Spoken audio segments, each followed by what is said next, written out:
Yes, halo semua. Berjumpa lagi. Kali ini di tanggal 14 September 2020 saya akan mengulas saham-saham yang masuk dalam redaksi kita. Apa aja sih? Mulai dari BTPS ya, BTPS. BTPS. Yes. BTPS sempat kemarin tertahan di area V-line, dia rebound dan naiknya masih nanggung ya, masih nanggung. Walau begitu saya lihat potensialnya masih oke. Ya, kita coba lihat dalam beberapa hari ya, apakah dia bisa naik ke atas skyline atau enggak. Kalau Bapak Ibu mau spec buy, silakan ya, silakan. Sama ini BTPS kalian saya ulas BRIS ya, bareng. Cuma BRIS lebih bagus. Kenapa? Dia masih di atas selendang. Masih di atas jalur tren jangka pendeknya, masih masih bagus. Besok kalau bisa naik ke atas selendang, ini keren banget ya. Jadi BRIS besok kalau bisa naik di atas 925, silakan boleh buy ya, itu BRIS. Lalu gudang garam. Wow, gudang garam, saham sultan. Ya, eh, masih not oke karena masih di bawah tren jangka pendeknya ya, di bawah selendang. Tapi buat Bapak Ibu yang mau spekulasi ya silakan ya. Saya lihat gudang garam tuh harus di atasnya level ini dulu nih. Ya, praktis sebenarnya harus di atas selendang baru oke ya, harus di atas selendang baru oke. Buat yang nggak tak, ini bukan, memang lagi-lagi ini memang saham sultan sih saya akui. Yang nggak hobi, yang nggak cocok ya skip aja sih ya. Ini nggak banyak orang, bukan masalah duitnya, tapi masalah eh, kesabaran, masalah psikologi trading yang sudah termaintain dengan baik ya, itu juga penting. Dan satu lagi, naiknya pun lamban ya, duitnya besar naiknya lamban. Orang yang masuk di sini lebih cenderung ke arah safety-nya dan lebih ke dividennya. Nah, kalau yang buat kayak yang pelari-pelari cepat tuh jarang sih masuk ke gudang garam, sih jarang gitu loh. Lari cepat pengen dapat banyak gitu. Pengen dapat cuan banyak ya, itu jarang masuk gudang garam ya. Yang suka di gudang garam ya orang tertentu saja, kalian kan tahu itu ya. Nah, enough tadi sempat menarik ya, enough KF gitu ya, tapi dia belum bisa naik ke atas selendang. Dan ini yang kurang bagus menurut saya kalau enough ya. Ini lebih bagus kalau dia di atas selendang. Kalau KF, sekalian saya ulas. KF ini sempat saya call, dan tadi begitu di 3000-an nggak bisa naik lebih lagi, saya sempat jualan di 3020 kalau nggak salah. Terus ketika dia turun ke 2950, saya beli lagi. Beli lagi. Dan penutupan di 2920. Ya wes, mau gimana lagi ya. Tetap saya bertahan karena saya melihat ini pada dasarnya masih oke.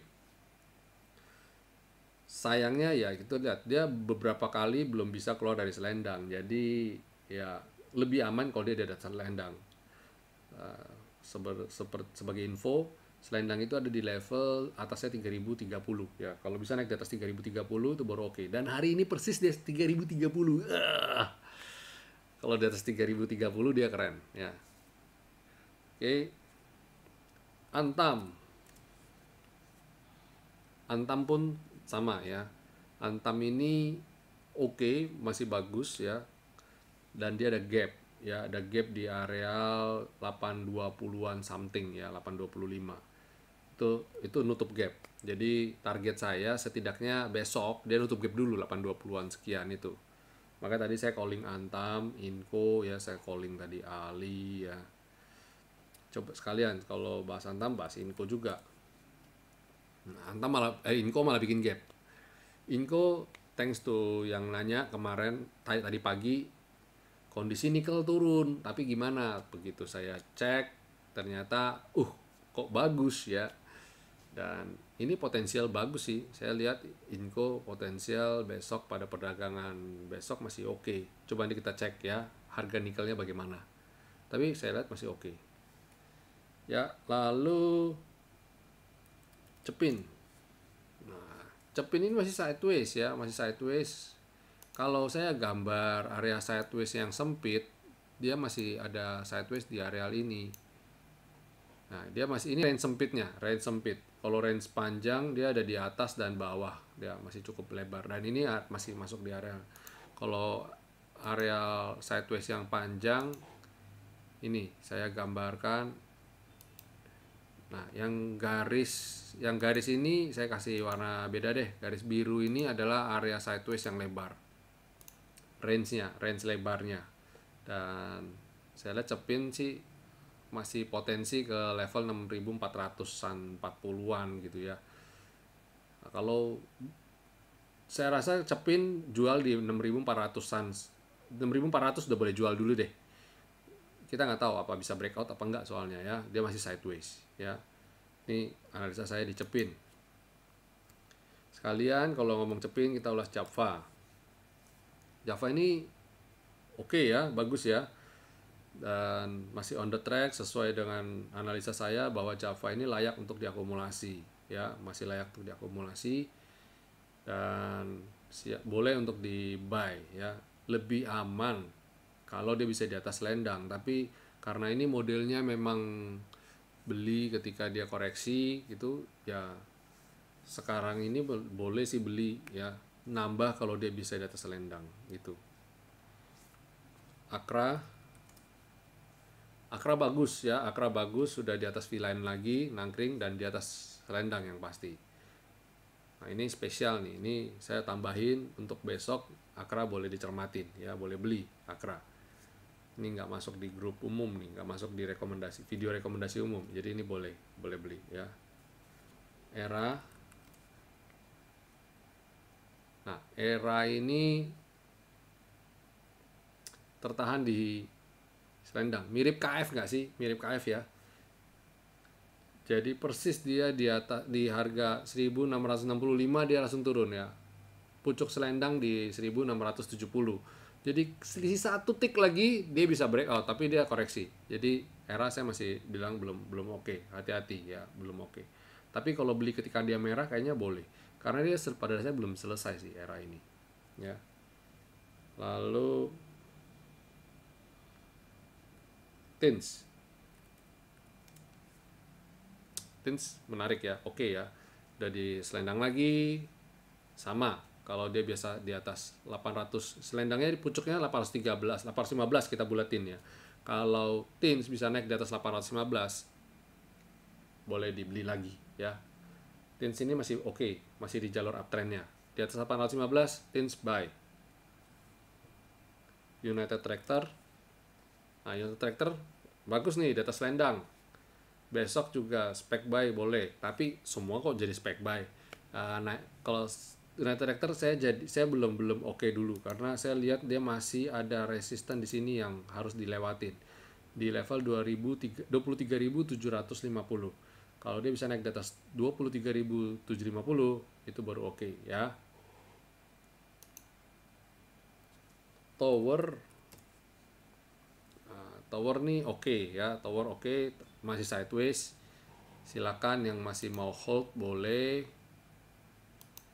Target saya harus bisa tembus 1070. Tower kalau bisa breakout 1070, saya juga ikutan masuk ya, karena itu udah keluar dari areal sideways-nya dia. Sebenarnya areal sideways-nya dia lebih besar lagi sih, sebenarnya sekitaran 1080 above 1080-an lah. Sekitar 1100 sih sebenarnya. Lebih bagus kalau dia bisa di atas 1100. Ya, Tower di atas 1100 baru bagus. Mior. Yes, Mior oke banget. Masih oke ya, Mior masih oke. Sektor consumer pokoknya oke semua lah, masih hold ya. HMSP salah satu di sektor consumer juga.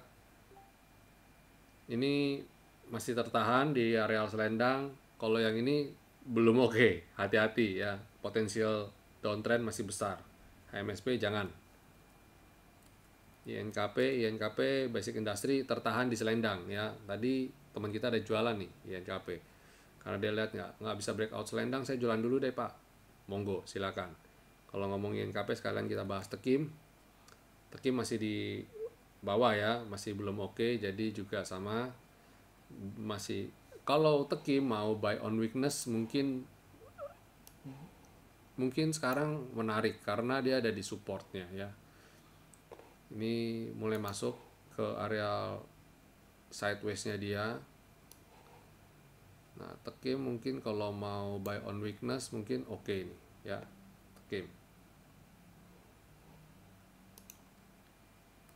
Tekim malah lumayan menarik nih kalau bisa break biru ini oke. Biru ini sekitar ya 6.400 lah, di atas 6.400 Tekim boleh beli ya. Pegas. Nah, Pegas menarik nih. Pegas menarik. Candlenya cakep, rapi ya. Cakep sekali, rapi. Pegas. Areal sideways. Nah, ini area sideways-nya nih sebenarnya nih. Udah mulai masuk area sideways. Bisa keluar dari box biru ini, boleh dicermati targetnya ke skyline dulu ya. Jasa Marga masih di bawah tekanan ya, karena dia masih jauh di bawah selendang, dan selendang di bawah skyline di bawah V-line. Jadi ini downtrend nih. Candle formasi garis indikator saya downtrend. Jadi saya not recommended ya, masih belum recommended. Bank Mandiri, ini Bank Mandiri kesukaan saya. Tadi saya sudah happy padahal sudah sempat 5775. Harapan saya bisa close di atas V-line, tapi dia tutup percis di V-line. Ini ada, saya bilang ini memang komputer saya, ini memang laptopnya Intel Inside nih, ada mata-matanya nih, ada Intelnya di dalam ini. Kok bisa tahu V-line itu 5750? Gergetan gak sih? Saya udah gergetan banget, gemes banget. Ini mesti ada bandar nih yang menghalangi saya, yang ngerti V-line saya ini. Ya bandarnya V-line itu sendiri. Itulah, makanya saya bilang teman-teman, V-line saya itu powerful sekali. Saya sudah ajarin kan, Bapak Ibu nonton video saya cara baca chart winner stocks dengan cepat kan. Nah, camkan itu ya, camkan itu. Besok BMRI kalau di atas V-line, gas. Target T1 dulu 6.000. Ke level 6.000 dulu. Mandiri. Oke, Inco kayaknya tadi udah dibahas deh. Ya, Inco udah dibahas. Oke, itu dulu semuanya. Happy ya malam ini, tidur nyenyak. Besok kita bangun dengan fresh, dengan semangat baru, dengan kekuatan baru. Jaga kesehatan dan gunakan masker selalu ya, dan jaga kebersihan dengan selalu mencuci tangan. Bersama-sama kita perang melawan COVID-19. Akhir kata, jangan lupa untuk klik like dan subscribe. Kalau Bapak Ibu merasa mendapat manfaat dari channel YouTube ini, video ini, share. Dan kalau ada pertanyaan, please komen ya. Jangan sungkan, saya akan coba balas. Oke? Lebih baik lagi kalau Bapak Ibu masuk ke grup kita winnerstocks.id ya. Kalau Pak, linknya di mana? Bapak Ibu silakan winnerstocks.id itu ke websitenya. Kita ada websitenya. Nanti di situ karena websitenya masih under developing ya, ada channelnya, ada akun Facebooknya, ada akun Telegram, ada akun WhatsApp, ada channel WhatsApp saya. Kalau Bapak Ibu mau WhatsApp saya, tinggal klik aja langsung masuk ke dalam grup itu kok. Itu grup yang umum untuk Bapak Ibu mengenal trading system kita. Dan saya encourage untuk masuk ke dalam grup kita, sebenarnya VIP. Bayarnya murah. Jangan pikir harga lah sebenarnya. Mau dapat profit kok mikirin harga. I'm right or right? Betul atau betul? Oke, sampai jumpa semua. God bless.